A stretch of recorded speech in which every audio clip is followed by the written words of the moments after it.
各位网友大家好，今天是2020年12月16号，星期三，欢迎大家参加王健每日观察直播2的节目。我们今天的题目是辉瑞疫苗明年出口中国。那么第二个题目是戴奇是谁？刘鹤准备好了吗？我们先讲一下我们昨天我们做的题目，就是关于这个中国制裁澳洲，结果搞得自己动力煤不足动力煤不足造成浙江啊、湖南啊等地出现了非常严重的限电现象啊。那么现在网络上有一个文件这个文件是湖南省发改委的一个文件讲什么呢？这个题目叫我跟大家播报一下，简单的说一下，其实就是对我们之前的这个报道做一个印证这个是题目叫关于启动2020年全省迎风度冬，迎风就是峰值度冬就是冬天有序用电的紧急通知有序用电，这就是共产党的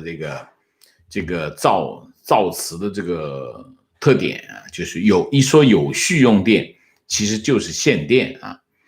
那么这个发给谁呢？各市州发改委、工信局，然后是国电、国网然后是这个电力公司有关企业。他这么说，他说这个今年湖南入冬早，降温快，电力负荷快速攀升讲了一堆理由，所以呢，全省最大负荷已经达到3093万千瓦，超过冬季历史记录然后最大的用电量6.6亿千瓦，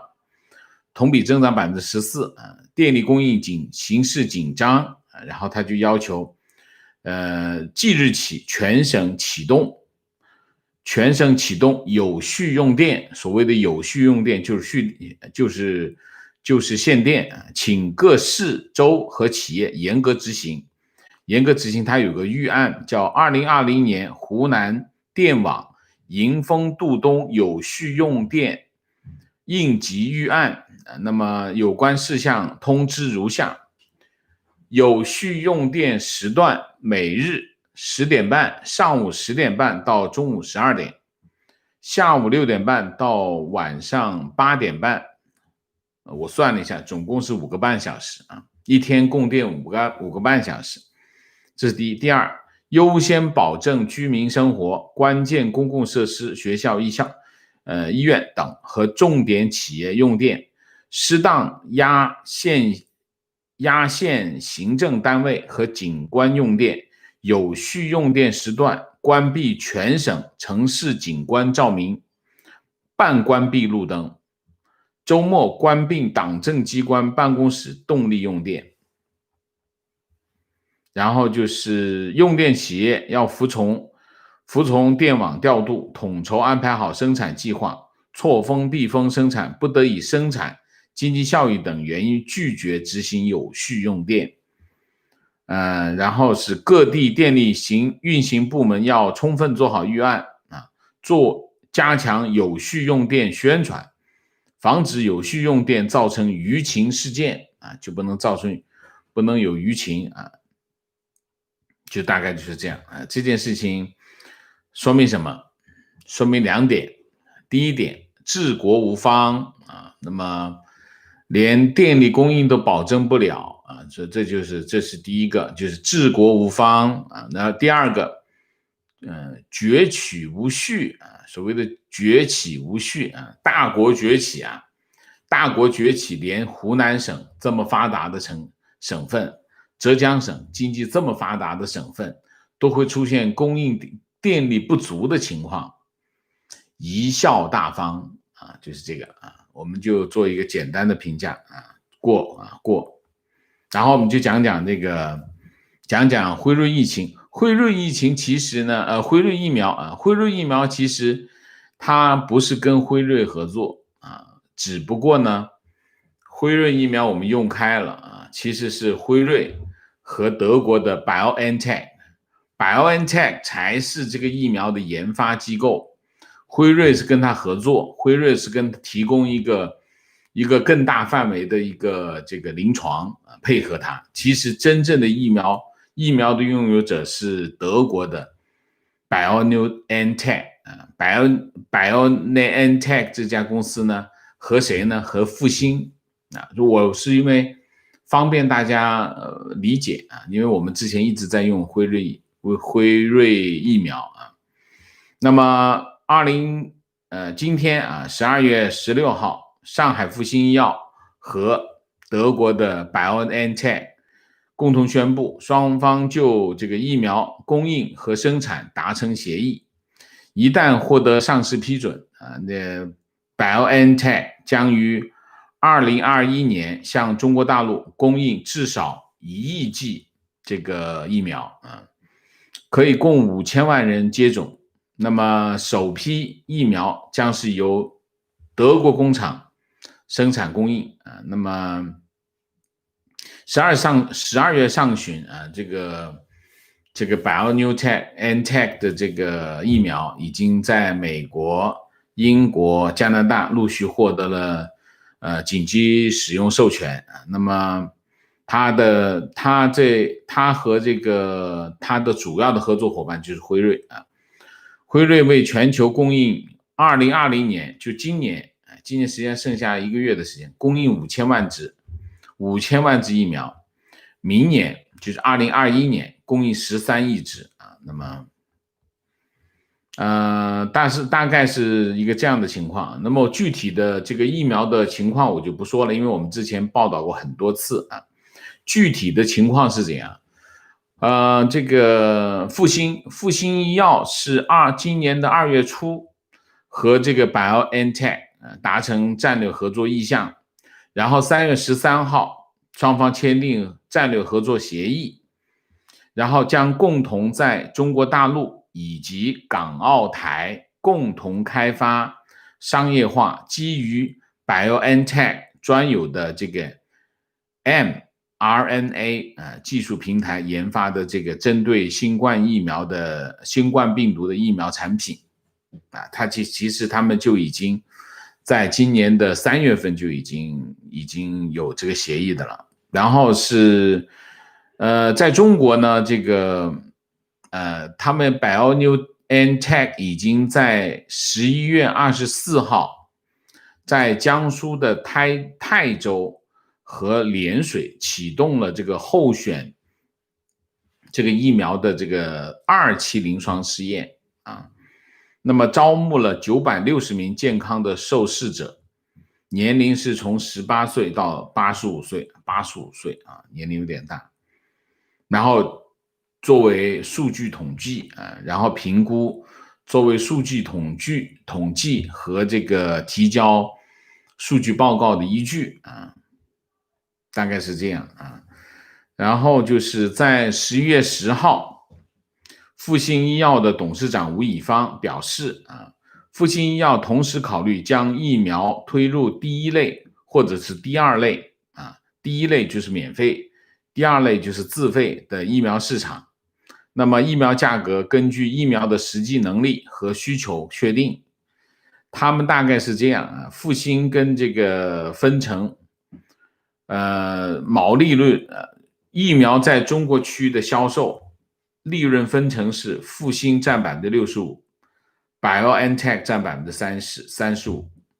然后大包装制剂的销售是复星占 60%， 然后 BioNTech 占 40%大概是这样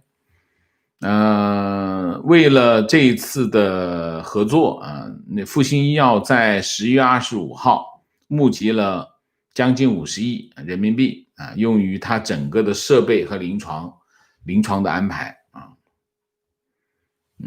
大概是这样那么现在就是第一批会是从德国来，第二批就应该是在国内生产他现在就没有说到底是在哪里生产，就没有讲大概是一个这样的情况。也就是说明年开始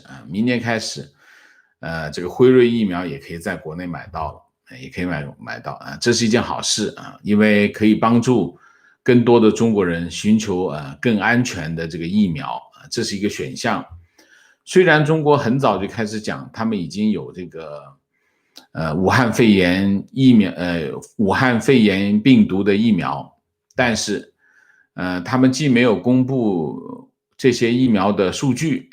也没有向公众交代他们在这个整个的疫苗的情况，所以他们现在的情况就是到目前为止，中国官方还没有正式批准上市，但是这些疫苗已经开始在市场上销售所以这是一个非常奇怪的现象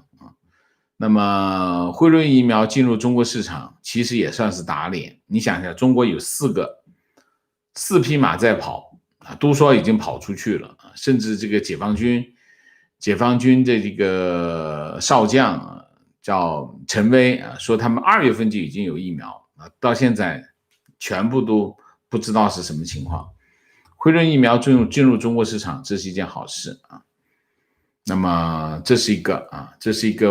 反正我们要跟进一下，因为这很重要，因为关系到很多的人的选项，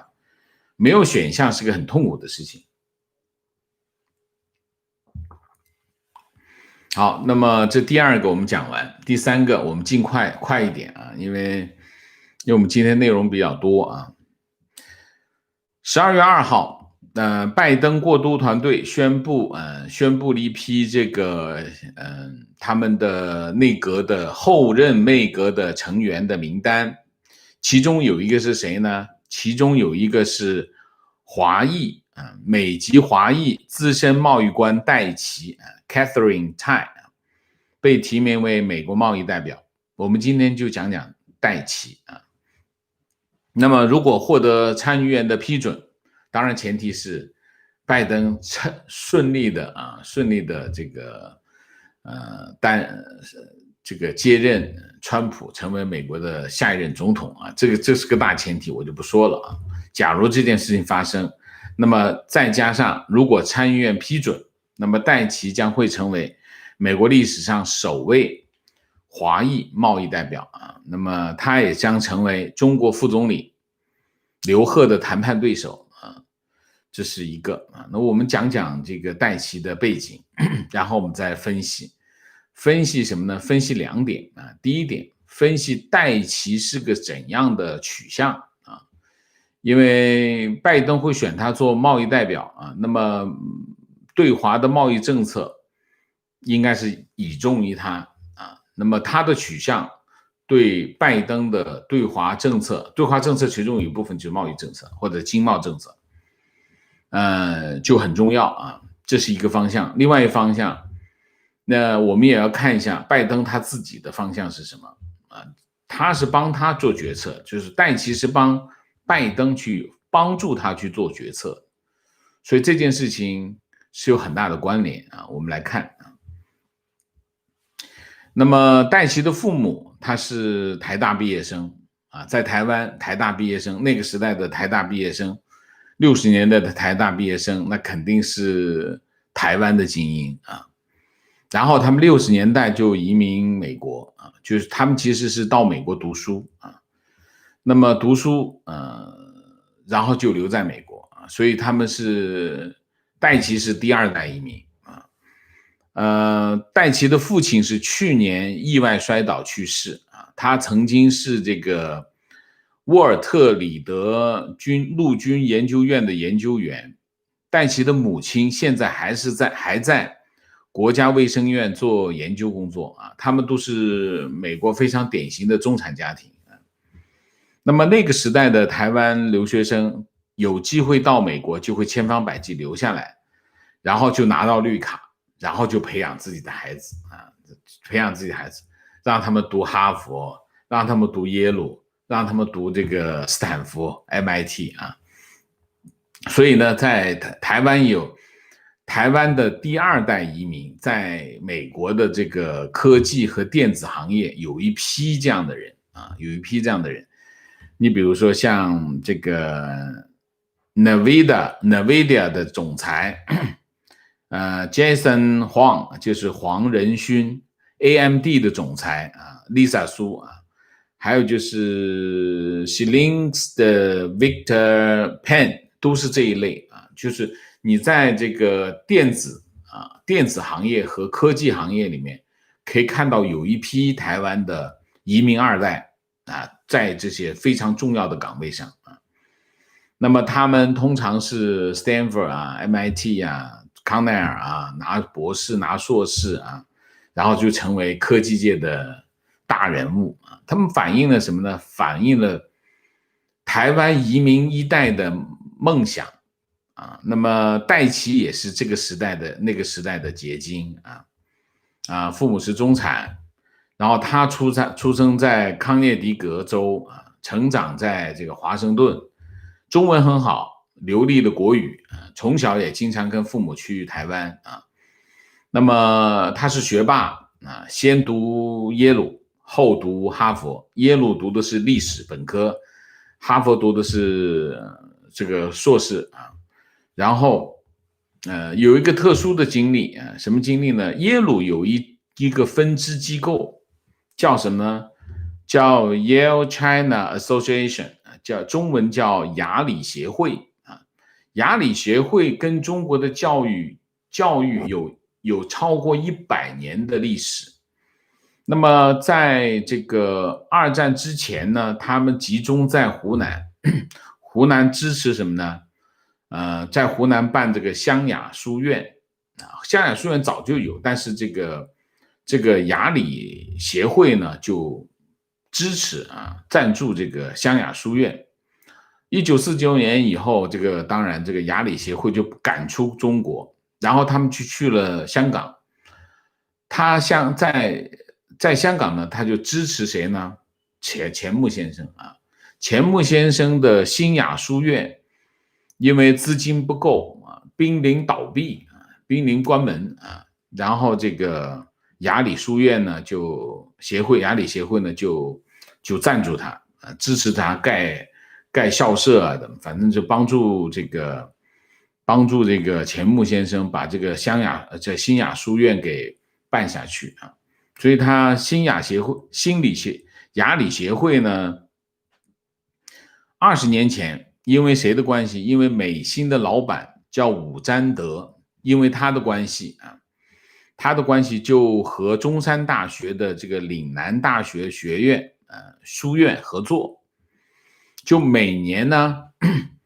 派他的耶鲁的这个毕业生到这个书院去教英语啊。戴琪就是这个1996年到1998年，就是这个雅礼协会的成员，就被派到广州啊去教这个英语啊，教了2年时间，所以他实际上是有在中国生活的经验啊。多说2句啊，岭南大学是49年被解散，并到这个中山大学。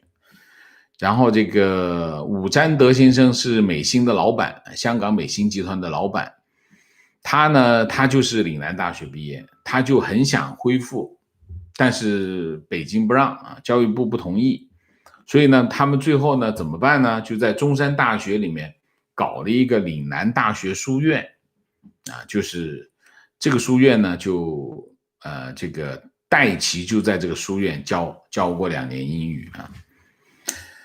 戴琪早年啊，就是在他在哈佛读的法律，后来毕业以后就在华盛顿的律师行工作啊。2007年进入美国贸易代表办公室，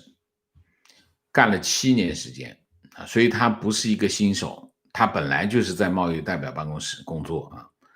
2011年，他晋升为中国执行部的首席顾问，就是贸易代表办公室中国执行部的首席顾问啊。那么他负责了美国对华发起的 WTO 诉讼案有7例，涉及到风能、稀土、汽车等产业政策，还有其他的就包括什么反倾销、反补贴的案子啊。那么2014年他就离开了美国贸易代表办公室，就去了美国国会，担任美国众议院筹款委员会的贸易顾问啊。2017年升任为首席贸易顾问。带其出名的是什么事情呢？带其出名的是去年，川普政府与墨西哥和加拿大谈这个美墨加协议啊，就是 USMCA 啊，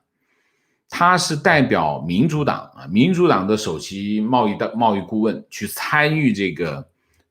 谈判。他这个谈判当中，他提出了，因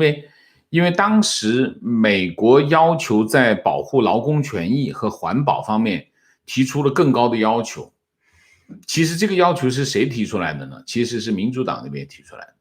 啊。民主党提出这个要求之后呢，戴奇是代表民主党来参与这个谈判，那么他发挥了非常关键的作用，这也是拜登选他的其中一个原因啊，其中一个原因。所以你可以看啊，戴奇就是你看他的经历就很简单，其实不复杂，就是先去干了会儿律师啊，律师干了一段时间就去政府啊，贸易代表办公室，贸易代表办公室一口气干了7年时间，那实际上7年时间是很长的，是他关键的时间啊，然后去了国会。其实时间很简单，他的经历不复杂啊。讲讲他的对华政策啊。戴奇评价川普的对华政策，他是这么评价，他认为川普的政策主要是防御性，什么意思呢？就是重点是确保中国按规则行事，如果不按照规则行事，就采取反制措施。所以他对川普政府的对华政策就是防御性啊。然后他怎么认为呢？他说，一个好的贸易政策必须有进攻性的因素，就你不能光防御性，你还得有进攻性的因素啊。他说进攻性意味着什么呢？意味着我们能够做些什么，让我们自己、我们的工人、我们的产业和我们的盟友变得更快、更灵活，能够跳得更高，能够竞争得更强，最终能够捍卫我们这种开放式的民主生活方式。make sense 吗？非常 make sense 啊。然后他说，美国需要从战略上强势的对抗中国，在如何和中国竞争的问题上，我们要有强大的政治支持，就可以采取积极而大胆的措施啊，这非常的 aggressive 啊。然后他说，他认为美国可以利用补贴和激励的措施，帮助美国国内摆脱对中国进口产品的过度依赖。例如在疫情当中的时候，他建议美国和盟友之间互相购买个人的这个防护设备啊，即使从中国购买能够，就说就算中国便宜一点，也应该从这个盟国购买。他认为只有这样，美国国内制造商的市场才有保障，并且有动力生产更多的产品啊。然后就是他的这番话啊，我们可以通过这番话来理解，我们等一下分析啊。然后川普政府的贸易政策只有一个人定，谁定？莱特希泽啊，莱特希泽是川普政府对华贸易政策的核心啊。那么莱特希泽也深得川普总统的信任，原因只有一个，莱特希泽非常的理解川普总统的意图，就是什么？就是中美贸易协议。所以呢，莱特希泽非常坚定的维护首先他非常坚定的达成中美贸易协议，这是第一条。第二条，他非常坚持的维护中美贸易协议。所以你可以看啊，后来这个有消息传出来说所有的会影响中美贸易协议的政策，莱特希泽都否定，然后川普总统都支持，所以都支持他的否定啊。所以这个就是莱特希泽其实是在美国在川普政府当中，他是贸易政策的核心人物。虽然财政部长努姆辛总是跟他一起去参与谈判，但是主导的还是莱特希泽啊。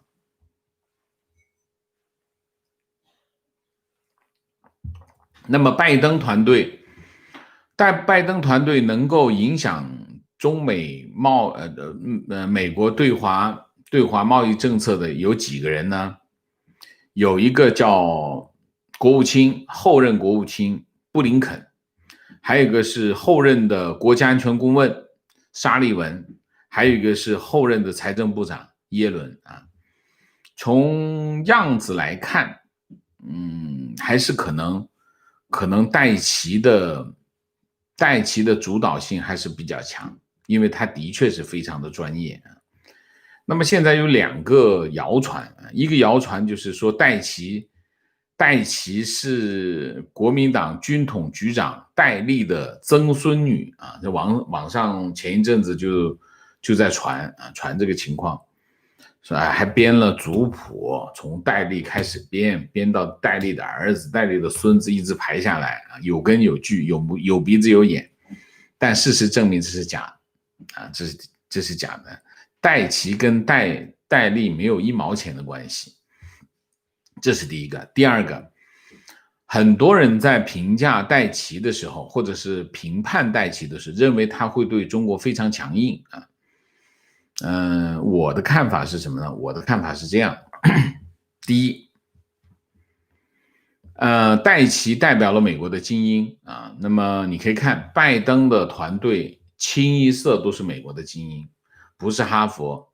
就是耶鲁啊，然后就是全是常春藤，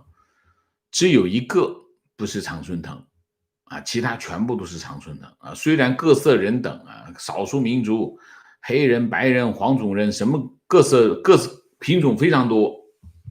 但是你打开看一下他们的简历，你就知道全部一色的精英啊，这是第一个。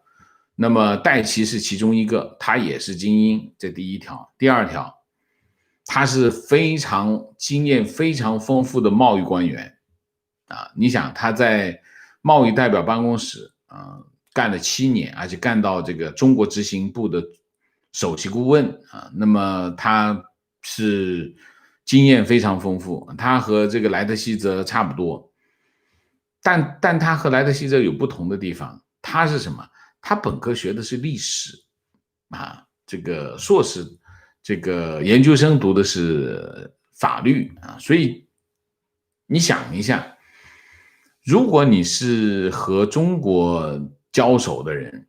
最怕的是什么？最怕的是不理解中国。这莱特希泽其实不理解中国，但是戴琪就很能理解中国。所以他第3个特点，戴琪第3个特点是什么？就他非常了解中国。那么有人另外一个传言是什么？就是关于戴琪，认为戴琪是叫什么香蕉人啊，黄皮白心啊，香蕉人，这是对这个华裔在美国华裔的这种形容啊，就是认为他长得是一个中国人的脸，但是其实完全不了解中国啊。那么这是不对的啊，这是你可以看哈，有2点很重要。第一个，他是学的是历史；第二个，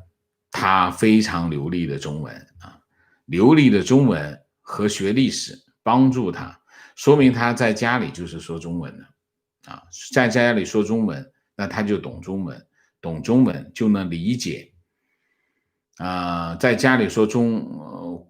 国语，那就说明他理解中国人的思维方式，中国人的文化啊，而且他是学历史啊，这个很重要啊，非常重要这一点。所以总的来说，所以我判断啊，我通过他的刚才前一段话，我们来判断：第一，他非常掌握中国的战略和策略啊，你可以看前面的那个话啊，所以他对川普的评判非常准确啊，这是第一个。第二，所以他非常的掌握中国的战略，这是第一条。第二条，他也明白中美之间的核心问题。你想一下，他在 WTO 跟中国打官司，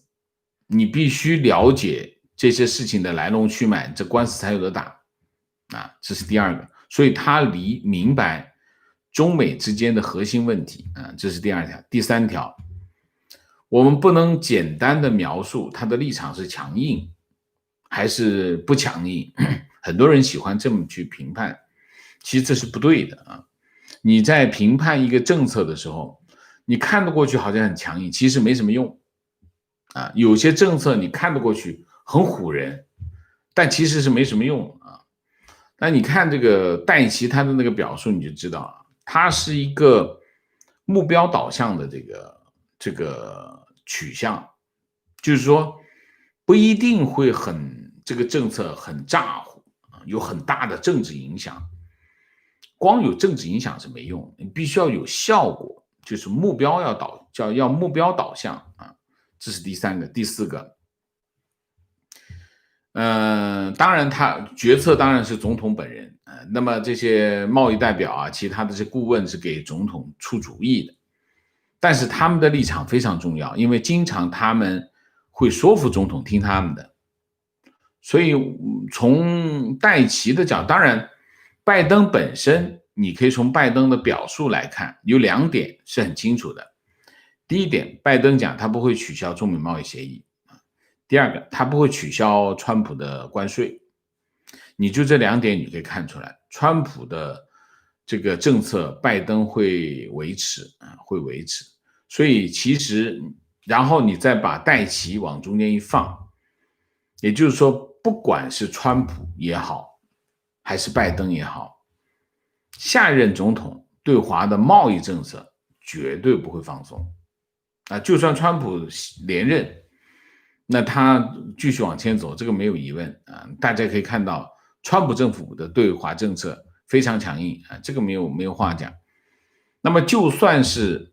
拜登成为下一任总统的话，那你看拜登的表述加上戴琪的表述，你可以看这个新的政府对华的贸易政策，我觉得和川普来比，它有2个不同。第一个不同就是它可能会更讲究时效啊，更讲究时效啊，就是目标导向。为什么？因为戴琪本身非常专业啊，然后你看他的陈述是非常到位的，调子不高，但是很到位啊，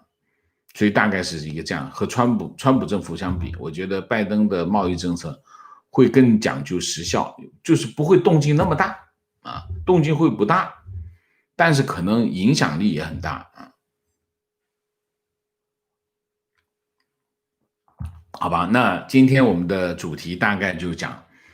这么多。那么我们总结一下，第一个，湖南发改委的文件证明，那湖南跟浙江，其他的省我不知道有没有，有的话请网友告诉我们，发生了严重的这个限电的现象啊，这是第一个。第二个，BioNTech 和复星医药合作啊，会在明年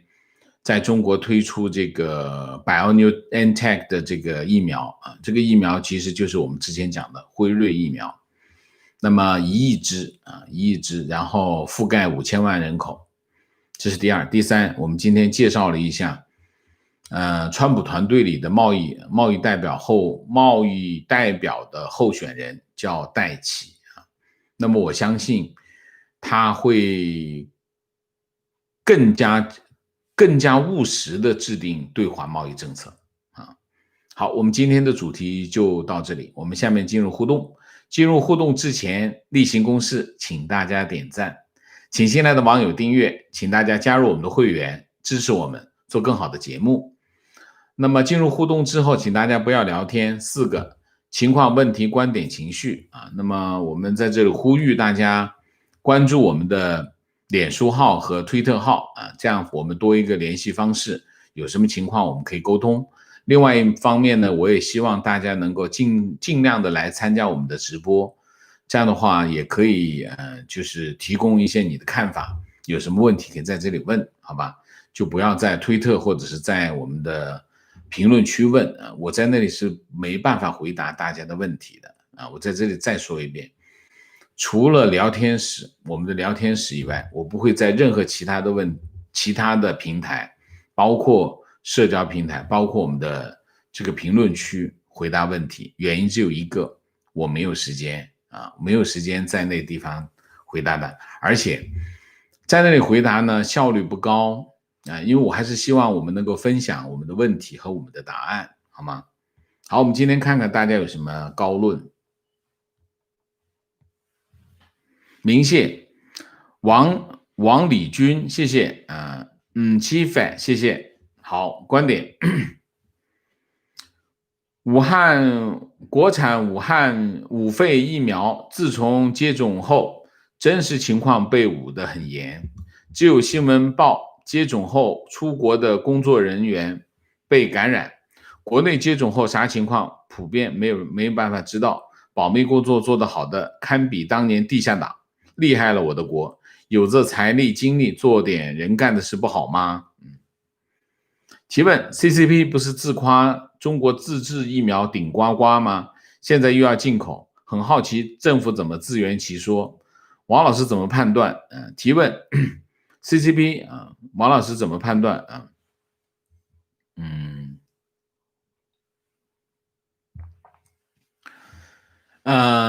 新闻报道很特别。第一个，把这个他就不说辉瑞这件事情，因为辉瑞很容易跟美国、跟加拿大他们对上，所以他就用一个很复杂的、搞不清楚的名字的一串符号来代表，所以减少这个对比性。中共在这些工作上面花很多时间精力就是掩盖真相。那么他自圆其说，他不用自圆其说，他就不说就是了，反正也没有人说，说的人就被捂住嘴巴就行了。说这中共的老套路情况，王老师前几天的节目已经分析过了，国产的几款疫苗，目前只有一款公布了3期临床数据不是临床3期是1、2期，数据还不完整，没有有效性数据，所以换句话说，中国的疫苗基本上属于失败了。我们现在不清楚它这几款疫苗的情况，因为它没有公布过。那么现在是有一些现象发生，就是包括在国内打了疫苗跑到海外去，结果还是染病，而且不是一个，是一批人，一批发生这样的情况，说明我还是认为国产的疫苗基本上是失败这它没有能够带来保护性所以风险很大。如果能等，还是等这个复星和 BioNTech 的疫苗来保护自己为好我是这么建议不知道他们价格多少，我估计也不会太贵吧不能贵到那个谁，像国药的他们那个价格，国药是888，好像是800还是600，我忘记了观点，我们评价中共从道德的角度说，好坏没什么意义，很容易沦为空洞的批判口号。中共的根本问题不是坏，是落后。从理论到组织行为，全方位落后。落后的执行能力非常不适应生产力的高水平发展。这是每当中国高速发展一段时间后，总有强大的力量企图把国家拉到低速阶段的本质原因，比如90年代理论界爆发的资社之争，以及现在的前后互不否定的理论。生产力高度发展意味着中共会被社会淘汰掉，这才是中共反改革行为的底层逻辑。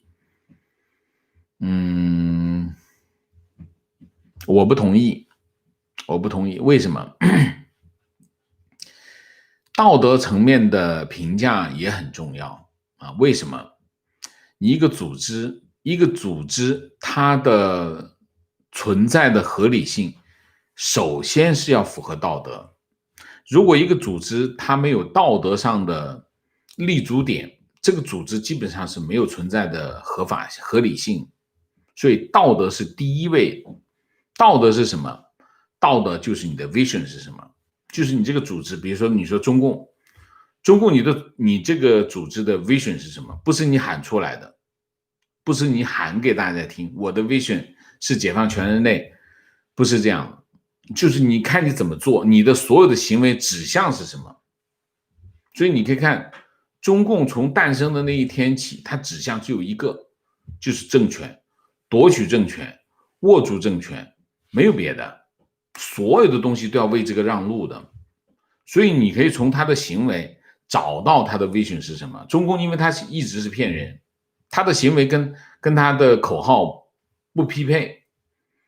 所以他讲是讲要解放全人类，要解放大家，但其实不是，其实是为了他自己的利益。他的利益是什么？他的核心利益就是政权，他诞生了就要夺取政权，他夺取政权之后，所有碰到他的这个利益，碰到他的政权这件事情，全部都要杀掉，就是这样的一件事情。所以道德是第一位，道德很重要，我们要讲道德，只不过我们不能空喊口号而已啊，这是第一条。第二条，从理论它落后是什么？落后是能力的问题，就是说他做事情的能力。但我经常讲的一句话是，中共其实没有做事，他从头到尾就没想着做事，他没想着办事，他是让别人去办事。他干什么？他在后面办你。中共办事是一塌糊涂，他从来不办事，他就是办你，他就琢磨着怎么收拾你。这是中共的特点。他不是落后，他会很先进的采取最先进的手段来对付你。他琢磨来琢磨去都是琢磨人，所以这是中共的特点。他组织不落后，他中共的组织系统一点都不落后，他与时俱进，为的是什么？保政权。所以你说他是一个落后的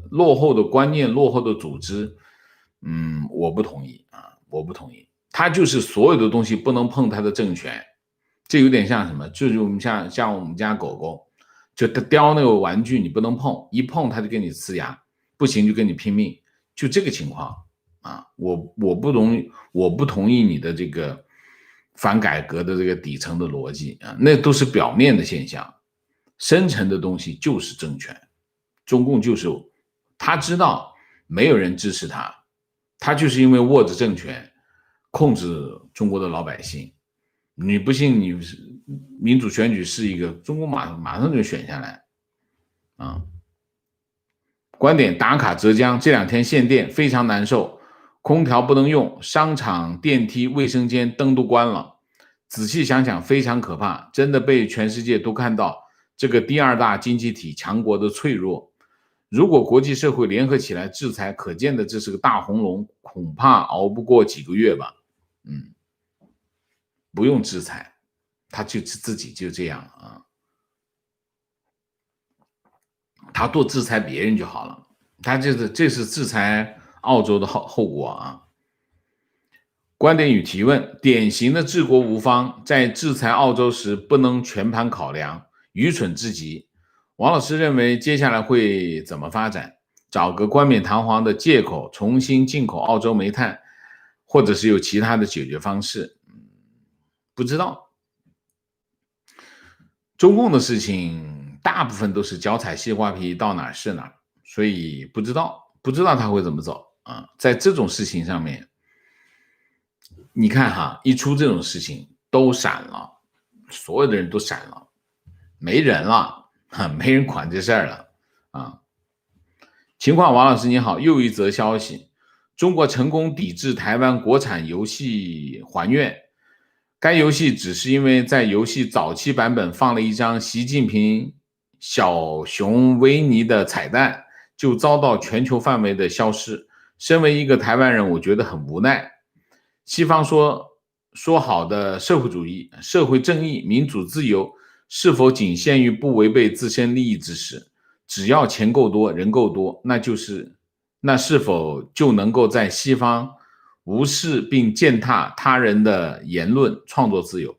墙还没拆，中国人的民族主义就可以到处欺凌他人。这墙拆了，民主世界的乐土是否被小粉红踏平？真心难过。这第一个，你说的这个消失是在所有的游戏平台上就消失了吗？为什么？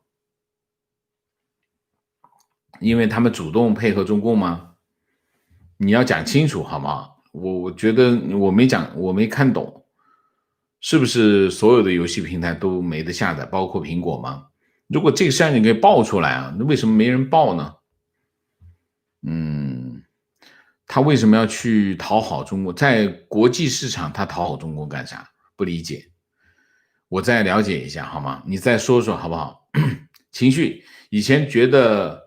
老王以后不要叫老王好吗？叫王健就好了啊。语速太慢，但听久了觉得字字真知。I love from Singapore 啊，OK。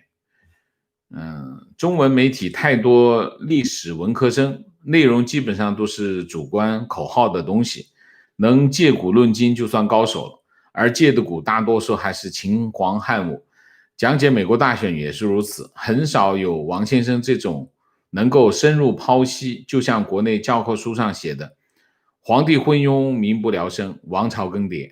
他们不做推导，而是讲历史经验，因为以前哪件事类比当前，所以怎样，就像中医一样。但是皇上如何昏庸，他哪些政策导致出现什么状况，这些都分析得清楚，得出民不聊生，王朝更迭，才更具有说服力和参考价值。王生做的就是现代医学，所以他们这些节目录播可能还有一定的观赏性，但是直播简直是一塌糊涂。一是自身只有观点，没有足够的逻辑分析来应对观众的问题；二是能聚集到的观众大多数仅仅是欣赏他们的观点，无法提供有价值的问题。我们的观众非常好的地方是两点。第一点，问题提得好，好问题。对我来说，好问题也很重要，因为你的问题我才能够回答。这是一个。第二个，我们的网友真的是藏龙卧虎，有非常好的观点和见解啊，所以我也是在互动环节我学到很多啊，我也受益不浅啊。情绪，上周一个大学同学郑重其事地告诉我，武汉病毒是美国人放出来的，因为美国有疫苗可以接种，还不容许我质疑，我真是一口老血要喷出来，对这个逻辑真的是无语了啊！提问，老师，大陆很多朋友说嫦娥5号上天，证明中国技术很强，很先进，请问是真的吗？美国是什么时候上月球的啊？这个技术美国人什么时候有的？你有多先进？你说有多先进好吗？所以我们不用反驳。你看看嫦娥5号上天上到什么程度嘛？那美国什么时候登月啊？你看看中间差距了多长时间？你现在还没有人呢，等你人上去了，我们再看看时间有多长，好不好？好不好？所以有没有多先进，我们再说吧。情况刚看强拆北京香塘村视频，20岁年轻人被骗考城管，月薪2000人民币，过去负责拆，身份证薪资被扣押，没有办法不干，冰天雪地坐在路边休息，这样的政府，观点：13年、13年、14年期间，中共最大的心病是 TPP， 数次开会研究对策而无果，川普上台就退群，一时弹冠相庆。川普是战术高手而无战略眼光，鼠目寸光，过度关注眼前利益。而中共的特点是战略决心明确、坚定，战术手段粗糙，在不断与战术高手对决中屡屡碰壁，蹭一鼻子灰，但却不断提高自己的技能。OK， 情况。坐标加拿大温哥华。昨天我妈妈给我发信息说，美国疫苗不能打，说是有过敏反应、面瘫和头疼等症。我怀疑是不是国内又有人故意制造反面舆论啊？这不奇怪啊，这不奇怪。情况，今天看到一篇文章，解析了俄罗斯人已经放弃了养老金，才知道俄罗斯的养老金从2014年就被冻结截留了啊。最近一次冻结延迟到2023年，仔细读了读，觉得中国以后也会是一样的结果。文题叫俄罗斯人决定忘记养老金啊，这是给中国人先下个毛毛雨吧啊。观点，感谢王老师这期对戴奇的介绍，希望像王老师说的，他的政策能够有力务实。他本身是台湾移民二代，并且有中国生活的经验，很棒。凡是中文流利的，并且真正认同西方价值的人，才能真正了解中共和中国的真相。比如伯明和余茂春，美国政府需要多用这样的官员和幕僚，并且需要一个愿意和中国对立和竞争的领导者。非常正确，非常正确啊！情况王先生，如果你愿意，你有接受任何采访，请务必告诉他们，请尽快的把大陆的墙推了，让更多的人知道真相。我心怀希望，但我也失望。民主之前